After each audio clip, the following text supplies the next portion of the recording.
Hai semuanya, gimana kabar kalian? Semoga selalu dalam keadaan baik. Jadi welcome back teman-teman di segmen analisa pagi. Seperti biasa di video kali ini kita akan update untuk news dan juga pergerakan dari market, khususnya market Bitcoin. Teman-teman, kemarin kita udah dapat beberapa data dari kalender ekonomi. Yang pertama itu dari China soal CPI serta PPI mereka. Kedua data ini merupakan data inflasi yang bisa mengukur seperti apa tingkat inflasi dari konsumen, dari sudut pandang konsumen sama produsen. Kalau kita perhatikan dari datanya menunjukkan bahwa China masih dalam posisi deflasi. Bagaimana CPI year on year-nya kalau kita perhatikan di sini sebelumnya ada di 0,0% itu menjadi minus 0,03%. Ada ada deflasi yang terjadi, tapi month over month-nya justru terjadi inflasi, teman-teman. Kemudian dari data PPI-nya itu dari minus 5,4% itu menjadi minus 0,44%. Artinya posisi daripada China sekarang itu masih dalam kondisi deflasi ya, yang mana artinya inflasinya itu drop banget, turun disebabkan karena daya beli masyarakat yang cenderung rendah. Artinya orang-orang males buat belanja di China. Mereka lebih mikir buat saving money mereka, sehingga perputaran ekonomi di sana tidak jalan. Makanya ekspor impor di Indonesia ke China itu sekarang sedang terganggunya untuk posisi sekarang. Sehingga kalau China masih tetap lama-lama seperti ini, maka akan sangat berdampak sama ekonomi ke seluruh Asia, bahkan seluruh dunia. Sementara itu ada data soal inventory minyak mentah dari Amerika Serikat. Ini mengalami kenaikan ya inventorinya. Sebelumnya minus nih, sekarang udah naik ke 5,8 juta, teman-teman. Kalau kita perhatikan dari event hari ini, itu akan ada event terutama soal CPI dari Amerika Serikat dan juga data jobless claim. Ini data akan sangat-sangat penting dan bisa berdampak sama pergerakan dari market. Sementara kalau kita perhatikan dari CPI year on year-nya itu diprediksi bakalan naik. CPI terakhir itu ada di 3,0%. Ya, diprediksi akan naik ke 3,3% year on year.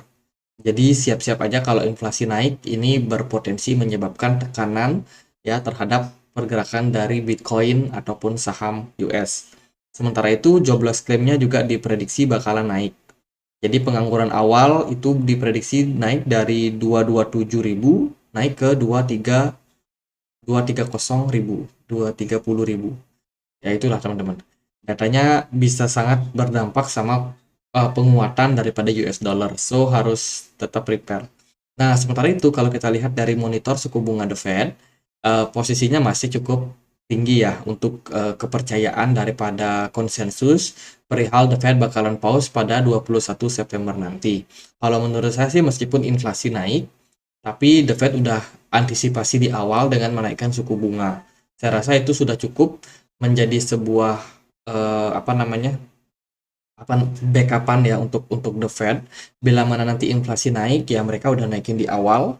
Tentunya ini akan dilihat lagi seperti apa, apakah ke depannya kita masih butuh naikin suku bunga atau enggak dengan berbagai pertimbangan juga, teman-teman. Jadi ya sementara kemungkinan pause-nya lebih tinggi daripada naikin suku bunga 25 basis point pada pertemuan September nanti. Itu teman-teman, kemudian menurut insider ya, Bitcoin ETF itu kemungkinan bakalan lolos teman-teman 6 bulan lagi. Ya, ini disampaikan oleh Mike Novogratz. Ini seorang stakeholders dari Galaxy Digital. Dia mengungkapkan bahwa kemungkinan si ETF-nya bakalan di-approve. Ya, kita nggak tahu pasti lah apakah bakalan di-approve atau enggak. Tapi gini teman-teman, ketika ETF itu sudah di-approve, ETF Bitcoin di-approve, itu berarti akan banyak institusi yang mulai melakukan pembelian.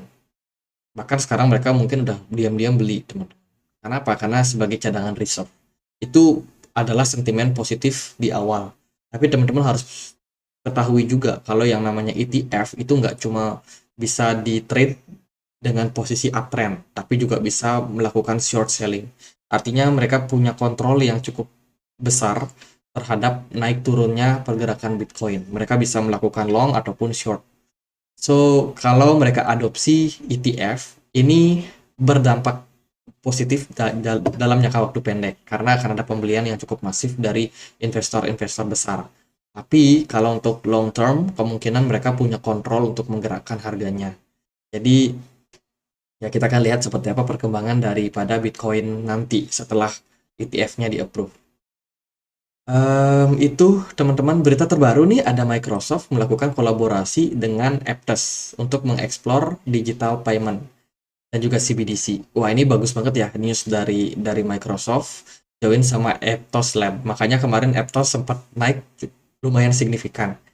Jadi Aptos ini salah satu memang ya project baru ya teman-teman, tapi bener-bener blockchain-nya itu sepertinya cepat untuk melakukan melakukan pembaruan, melakukan upgrading. Sekarang mereka bisa kolaborasi sama Microsoft. Ini tentunya merupakan sebuah indikasi yang positif bagaimana perusahaan Aptos itu dipercaya oleh company-company besar dalam hal melakukan ya atau ya mengambil services seperti ini, teman-teman. Tentunya Microsoft nggak ucuk-ucuk datang terus tanpa pertimbangan. Pasti mereka udah melakukan riset dan juga pertimbangan sebelum memilih Aptos sebagai partner bisnis mereka.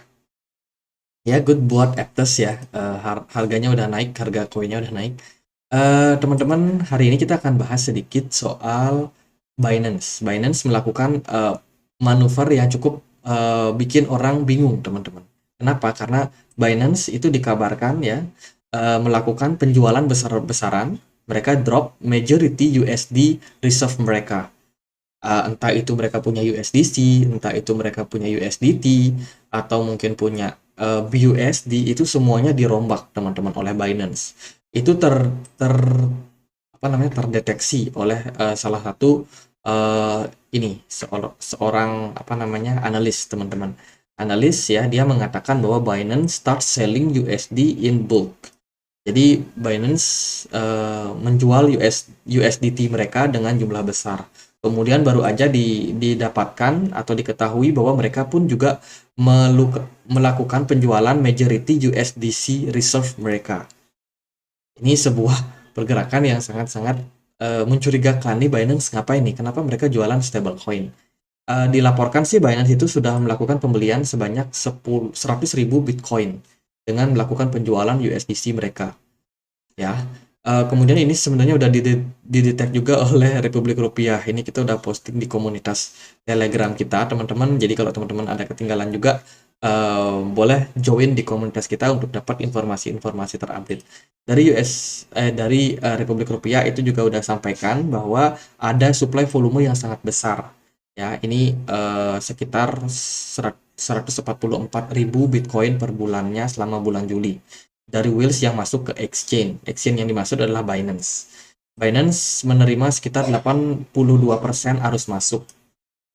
Nah, dalam Bitcoin short term holders mereka itu mengalami peningkatan atau peningkatan pergerakan, teman-teman.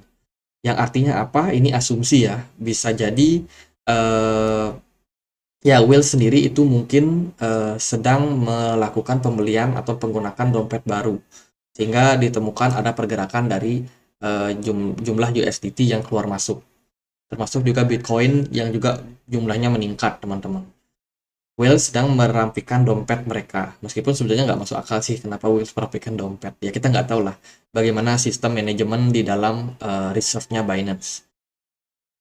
Tapi yang pasti data-data ini menunjukkan bahwa terjadi perubahan kepemilikan atau jumlah kepemilikan daripada beberapa aset, teman-teman. Ya, termasuk yaitu tadi aset dari cadangan USDC yang dimiliki oleh Binance.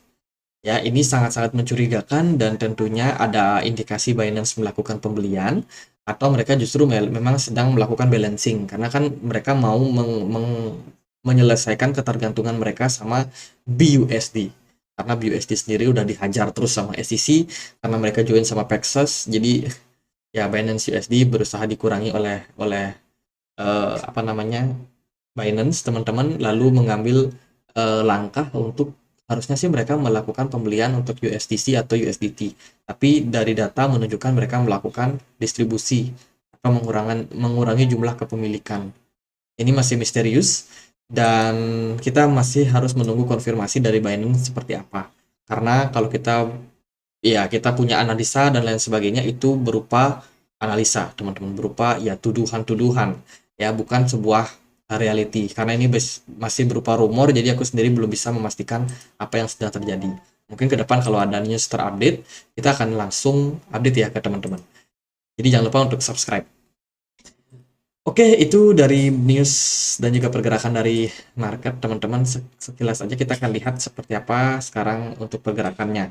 Kalau kita perhatikan dari Bitcoin sendiri, kemarin kita udah bahas, Bitcoin masih bergerak di dalam sebuah pola yang namanya ascending channel ya, dalam tren naik, teman-teman. Tapi dalam jangka waktu pendek, ya kan, dalam time frame kecil, Bitcoin ini bergerak dalam sebuah falling wedge dan sudah berhasil untuk breakout. Kemarin bagus banget, volume perdagangannya oke, kemudian smart money juga terlihat antusias. Tapi teman-teman, ternyata Bitcoin malah dibanting lagi turun sampai 29.490 sekian. Dan itu tepat mengenai level resistance atau support yang saat ini menjadi support daripada falling wedge, pola falling wedge. Indikasinya adalah ketika Bitcoin mampu mempertahankan level support ini, masih ada harapan untuk Bitcoin kembali menguat, teman-teman. Sesuai dengan target kita ya. Target long run-nya ya bisa rally sampai 31.800 sampai 32 ribuan. Ya, itu target in the long run.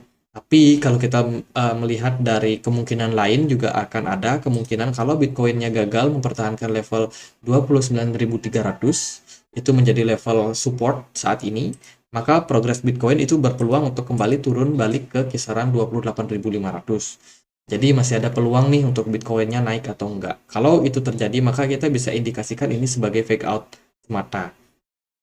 Sementara sih kalau menurut saya ada beberapa pertimbangan yang mungkin teman-teman bisa lakukan. Kenapa? Karena pertama, US dollar sebenarnya dalam proses sudah melemah, teman-teman. Ini kelihatan dia sudah membuat bearish divergence dengan posisi yang sangat-sangat bertahap sejak 24 Juli kemarin. Sudah mulai dari RSI-nya menunjukkan tren penurunan. Dari smart money-nya pun juga menunjukkan hal serupa. Dan dari pergerakan US dollar itu membentuk potensial double top.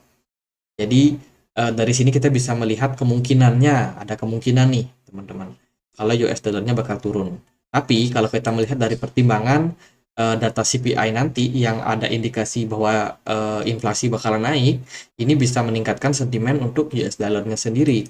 Bisa jadi US dollar nggak langsung turun, tapi dia malah kembali balik naik, teman-teman, menyentuh level resistance-nya di kisaran 103. Itu juga ada kemungkinan yang bisa terjadi. Makanya sekarang market US udah drop ya, S&P 500 drop, kemudian gold juga drop, Bitcoin juga ikut-ikutan drop, teman-teman. Karena apa? Kenapa? Karena merespon kemungkinan forecast daripada CPI yang udah diramalkan bakalan naik. Ya itu bisa jadi pertimbangan buat teman-teman. Tapi kalau kita cek ya, kita coba bedah dia di time frame yang lebih kecil, Bitcoin sebenarnya udah membentuk double top, teman-teman. Kalau kita perhatikan dari segi pergerakannya ini udah double top ya, double top, dan sudah tembus neckline di sini. So Bitcoin ongoing dalam proses koreksi harga. Kalau kita ukur targetnya bisa sampai mana, kita bisa tarik dari sini ke sini, maka akan ada potensial untuk Bitcoin turun sampai 29.000 something ya, sesuai dengan target double topnya. Nah, kalau itu terjadi, maka Bitcoin akan otomatis dia drop dari bawah di bawah level 29.300 sebagai level supportnya. Maka akan terbuka peluang untuk Bitcoin turun ke 28.000. Smart money-nya udah kelihatan drop, teman-teman. Kemudian dari volume perdagangan masih tinggi. Jadi menurut saya data CPI nanti itu akan sangat berpengaruh sama pergerakan dari market. Jadi idealnya sih buat sekarang wait and see dulu kali ya. Jadi gitu aja deh buat pembahasan Bitcoin, semoga bisa bermanfaat. Kalau teman-teman punya pertanyaan lain atau ada koin lain buat dibahas, boleh langsung tulis di kolom komentar. Jadi sekian aja teman-teman, akhir kata saya Andre, makasih.